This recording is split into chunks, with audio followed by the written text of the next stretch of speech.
Alright, today's project is going to be a little messy.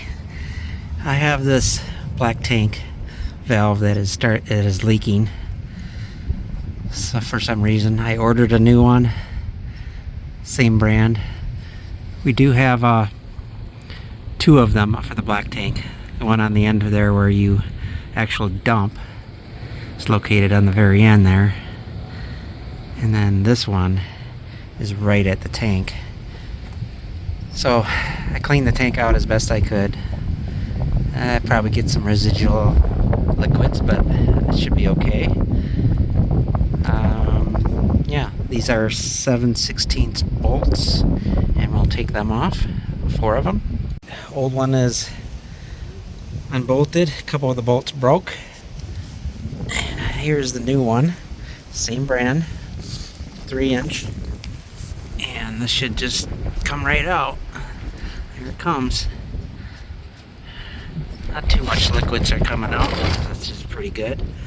Let me get that out the rest of the way and then put the new one in. Okay, the hard part will be trying to hold these seals on while I put it in. I might fold some cardboard around these so it stays in while I slip it in. Okay, I cut this cardboard that it came in and I folded it. I'm going to put this over like this so I can slip it in and then remove the cardboard. Hopefully the seals will remain in place. Let's give it a try. Okay, it's a little tricky, but I think the seals are seated. You just need to tighten it back up and we should be good to go. Okay, it's installed. Now let's run a few gallons of water through that and see if it leaks or holds. Alright, I poured 3 gallons in there. See if it holds. Looks good.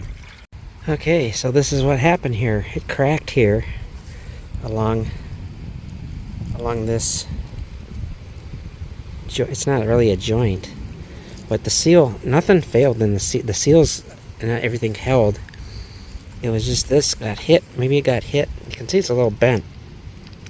Maybe something on the road hit it and cracked that. Anyway, that's good, it's fixed. It was a stinky job, but it's done.